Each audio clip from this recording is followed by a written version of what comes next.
Okay, let's take a peek at two different gateway games. We'll first go to the game, show you how they work, and at the end we'll do a little compare contrast to see which one comes out on top. Hey, I'm Ryan. Welcome to the Board Game Journey, where you will be joining me to play 1,000 games. The first game we're going to take a peek at is Frosted Blooms. Now, this is a nice little polynomial game.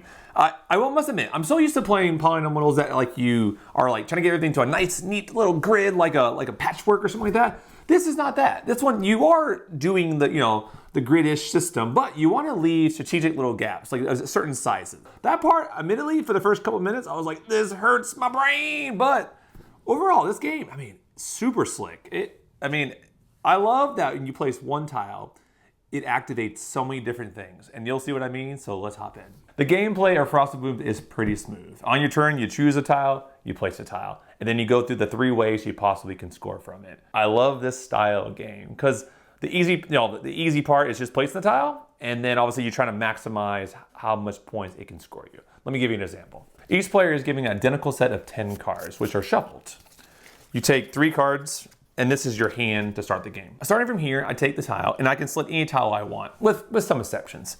The first one is free, and anyone after that, I will have to pay 1 coin to skip over the tile. I always enjoy this in games because it helps eliminate the randomness, but you have to still earn it, because you can't just skip anywhere you want. You have to at least find a way to get some more coins, so that way you do have the freedom to select any tile you want. Let's just say I chose this tile right here, and I placed it like this, leaving a gap. We'll cover the gap in a second. So first, I need to play a card from my hand to score, basically to play. On the tile, there's gonna be 1 of 3 flowers and some water. How you group them together is how you score points. For instance, I could play this card, which lets me score this flower and this flower.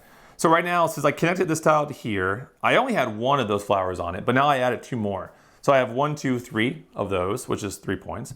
And I already had 3 of this flower type on there. So I would score 6 points for that tile placement and this card being played. I did leave a single gap in my formation, which would earn me 1 of these workers. At the end of the game, these workers are worth 3 points, so that's good, extra points at the end. But more importantly, for now, I really wanted this coin, because every time you place a worker into your space, you do get an extra coin. And remember, coins let you skip and get you the freedom to get the tile that you really want. And on a later turn, if I left a gap like this 1 by 2, I could place one of these barns, which would be worth 10 points in the game. And if I were to make this 2 by 2 square, then I could place one of these windmills in there, and that's worth 25 points in the game. There's different combinations of barns and workers you can get. There's some that give you shapes to get 2 barns, there's some that give you a 1 barn and 1 worker, and there's even some that give you 2 workers and 1 barn. So depending on how you arrange it, you can get a lot of different icons placed on your board. There's one more way to score. So the first way is the grouping of the icons in the cards. The second way is, did you get any of the workers or the barns or the windmills? The last way are these first come, first served public objectives. So everyone can score your cards in these icons, but can you get these first? That's the question. If I can just get 2 windmills on my board, which I'll get 25 points for each, I can get a bonus 10 points on top of that. Or this one right here. If I can get a group of 10 of these flower types, then I would get additional 25 types. So all I have to do is right there, if I did that, that's 4, and later on another turn I get another 1. Eventually, if I get a group of 10 of those, I would get an additional 25 points. And remember, you're also scoring along the way, potentially, those flower types. I know there's 1 card in here that gives you 2 points per that flower type. So if you can get lucky or have that in your hand in the 3 cards you can play, when that's already 10 or 12 long, well, now you're gonna double those points. So if you get 12, you're gonna get 24 points plus the 25 points. So you can see where this can get a lot of fun. I really enjoy games like this because it's simple to just think about, okay, I need to place this tile in a way that's gonna, maybe score well for this card. And then, if I can also get a shape to fit one of these icons, well, I'll get these extra points. And depending on what goals you're going for, you get additional bonus points, especially if you're the first one to get there. So next up is Tulikko. So this one, I was decided to try because it's tile laying. And I realized my family loves polynomials, hence the first game, and they love tile laying games. So these both games, I figure they're right up their alley, but I'm always curious, what separates one game from another? Sometimes it's just the smallest little thing that makes it stand out. So this one, the reason I bought it, because in the middle of everybody, there's this little mechanism that you slide tiles in and out of, and that's how you select tiles to put on your board. Thought that was kind of cool. Let's just see how it worked out. Let's go ahead and hop into Tulikko. So many games I played, the highest score wins, right? But not with this game. With Tulikko, the first person to get rid of all their tokens is the winner. I love games like this because it's just satisfying to see your like supply dwindle, and it's just so clear. I gotta get rid of these and I win. I'm not trying to optimize my score.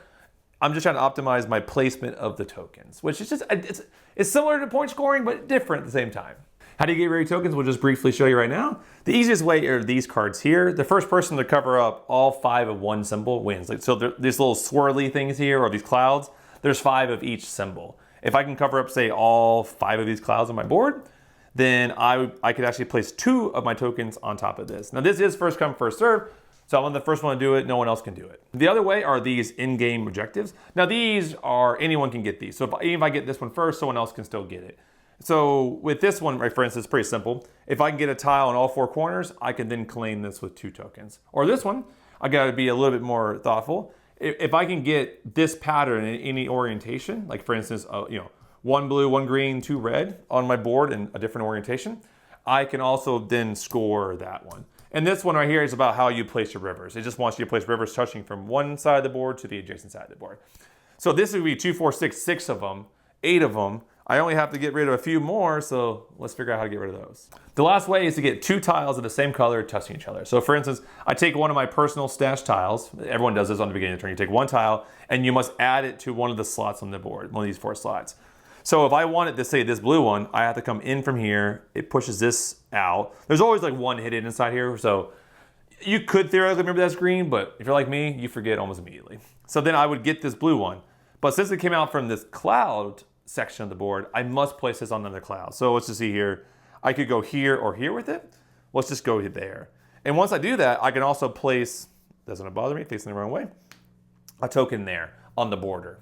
And you do this for every time you have 2 colors touching. So if I was to have just two other blue touching here like this and this, then I would then place 2 more tokens like that and that. The last part of the game I haven't really talked about is just the river icons.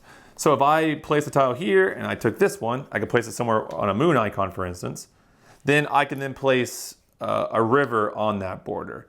This objective wants me to get a river going from here maybe to here. So if I could place one here, here, here, and here, that would meet the criteria of at least 4 minimum. I can at least have 4. I can't just do it in 2. Then I can also achieve this goal. So just a quick summary: 2 of the same color, you place a token. 2 different colors, you place a river, and you're ready to play some Tulikko. The last way the game helps you get rid of tokens a little faster is these tokens here. So for instance, if I place a 3rd blue, we'll just steal one from here. And let's just say I place a 3rd blue. Well, don't forget my token. Now that I have this token, it gives me special power. So at any point in my turn, when it's my turn to take a tile and place it, I could do something a little sneaky. I could place this, say in here. Maybe I really want that purple. I can then pick it back up and place it back anywhere. So I can go right back in, and now I get that purple I needed. Because maybe I knew there was a purple in the middle, and I basically can feed it twice, and now I can put this here, and maybe that helps me achieve a goal. Each one of these tokens gives you some other power. Like for instance, this is pretty powerful here. This red one, if I get 3 red ones, I can just take 2 tokens and place it on any objective, and I don't have to worry about it. So say, you know what, I don't want to worry about rivers right now. I can maybe gun for 3 reds, get this token, play it, and now I can just put my tokens on the red on this river one, and now I'll have to focus on these two objectives. So that is Tulikko. Essentially, you're just trying to optimize the puzzle of like, okay, what tiles can you place to get your public objectives and maybe meet these as well? And of course, you have these little helper icons here that you can get. So if you can maybe optimize that puzzle a little bit, it's just going to make your journey a little bit easier. So boom, that is Tulikko and Frosted Blooms. So which one? Which one's on top? Which one's on top? Let's break it down right now. So probably not a spoil based on my explanation, but Frosted Blooms definitely is king of today's head-to-head competition. It just delivered exactly what I love in games. It was very, I love polynomial, so a little bit biased there. And I also like tile laying, so it's not just that. But the way it was executed was nice. I have other games that maybe do similar things to Frosted Blooms, but the way it accomplished it, it just did it cleaner. There's so much to like about it. I like that you only have 10 cards, so you know roughly when the game is going to end. Because some games, I feel like there's like an unknown certainty, which, sometimes that is the mechanism, like, oh, how far do you push your luck? But in this case, it's not. It has that chill vibe because I know I need to optimize the puzzle the best I can. Now, I can't always control what piece is taken by the other players, but if I play it right, I can always be flexible with what tile I take and how I optimize my puzzle. But I also like when you just place a tile, everything else is pretty clean from there. Like, I go, okay, that tile, I play a card, gives me these points. Did I make any gaps? Yes, I get one of these barns or workers or windmills? And then did I achieve any objectives? Yep, I got this objective. So it just flows very smoothly. And I was playing with my wife and in-laws for the first time. I mean, they caught on right away and they love it. And we honestly played several times since the first game. So I would say with Tulikko, I'm always curious what makes a game slightly harder to learn than another one. Because I would argue that for me, both these games were equal in terms of my time to read them, understand them, and play them. And I didn't struggle with either one. This one, for instance, was harder for my mother-in-law, I think because of the bonus tiles. Because I think the tile placement, the public objectives, these are all very straightforward. But the more I asked her about, hey, why did this game struggle more? I think she said it was these powers that bothered her the most and I started thinking about, okay, I can see why. Because now you get the game, but these are 4 like rule breaking things. And you have to kind of keep all 4 in your head, right? Okay, what does that do again? Okay, that one lets me move this, that one lets me move that. So I think I'm over here like utilizing these, going, I'm gonna do this and this and this. And then she's just like, oh, I forgot those were in the game. And then she's feel like she's left out. And then they start feeling like, oh, this game's too complicated. So, because we played a second game, even though she didn't like this game at all. The first game, did not like it. I was like, you know what? Now that you know how these work, let's just play again. And I'll admit, the second game was a lot better. So for me to keep a game like this, which I consider like a gateway game, I need like my family members to like really love it. Like, wow, let's play Tulikko, which currently today they're not asking for. They're asking for this one. So I haven't played with my wife yet. I haven't played with my friend yet. So I still want to play it with them just to see, if maybe I'll just have a bad day that day I played, right? You never know. Sometimes when I'm teaching a game and they're frustrated, it rubs off on me. So I don't like to judge it quite yet. But my initial is like, I'll give it like a, 6.5, 7 out of 10. And for me, that's usually a game that's good, not broken. It's just not a game I'm wow about. Once I get to like a 7.5, 8, 9, those are games I'm excited about. Like this is like definitely a 9 for me. And maybe even a 10, right? In terms of like the game it is. You always got to keep those ratings relative to the games, right? So this is just, like I really want to play this right now. Like my wife might just got home. I might go, hey, want to play a little Frosted Blooms? So which game are you reaching for first? You reaching for Frosted Blooms or are you reaching for Tulikko? Let me know in the comments. They're both good games. I really had nothing bad to say about each one. I just personally, I'm probably going to keep Frosted Blooms. Tulikko, long term, we will see. But I'm curious what your guys' experience is. Let me know down in the comments. And until the next video, take care, have fun, and have fun gaming. Have fun gaming.